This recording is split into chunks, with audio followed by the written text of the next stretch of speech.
আসসালামু আলাইকুম ওয়া রাহমাতুল্লাহ। প্রিয় শিক্ষার্থী, সবাই কেমন আছো? আজ আমরা দেখব বেসিক ইলেকট্রিসিটির সার্কিট নিয়ে। আজকে আমাদের আলোচনা টপিকস হচ্ছে সার্কিট। তো আজকে আমরা কি কি শিখব? সার্কিট কাকে বলে, সার্কিট কত প্রকার এবং একটা আদর্শ সার্কিট কি কি উপাদান নিয়ে তৈরি, এই বিষয়গুলো আজকের ভিডিওতে ইনশাআল্লাহ আমি তোমাদেরকে দেখাবো। তো চলো প্রথমে আমরা দেখি আমাদের ইলেকট্রিক সার্কিট কাকে বলে, অর্থাৎ ডেফিনেশন অফ ইলেকট্রিক সার্কিট। তো ইলেকট্রিক সার্কিটের ডেফিনেশনটা কি দেখো, যে একটি বা কোনো একটি পথ যার মধ্য দিয়ে বৈদ্যুতিক কারেন্ট প্রবাহিত হতে পারে তাকে বৈদ্যুতিক সার্কিট বলা হয়। অর্থাৎ যে কোনো একটা পথে যদি বৈদ্যুতিক কারেন্ট প্রবাহিত হতে পারে সেটাকে আমরা কি বলতে পারি? সার্কিট বলতে পারি। হ্যাঁ, তো সার্কিট প্রধানত কত প্রকার?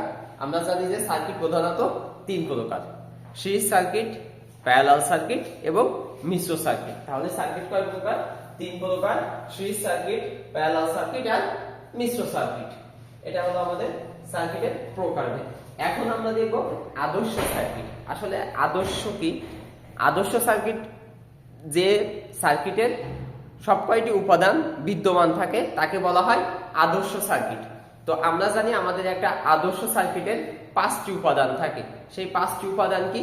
সোর্স থাকবে, পরিবাহী থাকবে, নিয়ন্ত্রণ যন্ত্র থাকবে, রক্ষণ যন্ত্র থাকবে এবং লোড থাকবে।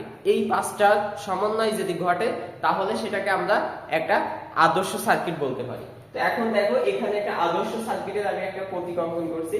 একটা উৎস, একটা রক্ষণ যন্ত্র, নিয়ন্ত্রণকারী যন্ত্র, লোড এবং এইটা হচ্ছে পরিবাহী। এটা হচ্ছে একটা আদর্শ সার্কিটের প্রতীক।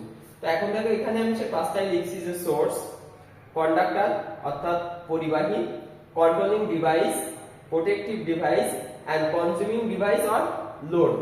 অর্থাৎ দেখো, সোর্স কি? সোর্স আমার জেনারেটর, ব্যাটারি, এগুলো হতে পারে উৎস। এরপর হচ্ছে কন্ডাক্টর। কন্ডাক্টর হচ্ছে এই যে পরিবাহী, যেটার ভিতর দিয়ে বিদ্যুৎ প্রবাহিত হবে, সেটা তামার তার বা অ্যালুমিনিয়ামের তার হইতে পারে। এরপর হচ্ছে কন্ট্রোলিং ডিভাইস। কন্ট্রোলিং ডিভাইস কি? নিয়ন্ত্রণকারী যন্ত্র। নিয়ন্ত্রণকারী যন্ত্র আমরা জানি সুইচ, এগুলো আছে আমাদের নিয়ন্ত্রণকারী যন্ত্র। এরপর হচ্ছে প্রোটেক্টিভ ডিভাইস অর্থাৎ রক্ষণ যন্ত্র। রক্ষণ যন্ত্র হচ্ছে ফিউজ। এরপর হচ্ছে কনজিউমিং ডিভাইস অর লোড, অর্থাৎ আমরা যে লোড ব্যবহার করবো সেগুলো বাতি, পাখা, ফ্যান ইত্যাদি আর কি। তো এটাই হলো আজকে আমাদের সার্কিটের এবং একটা আদর্শ সার্কিটের যে মূল উপাদানগুলো আছে সেগুলোর আলোচনা। তো আশা করি ভিডিওটির মাধ্যমে তোমরা সবাই উপকৃত হবে। সবাইকে ধন্যবাদ।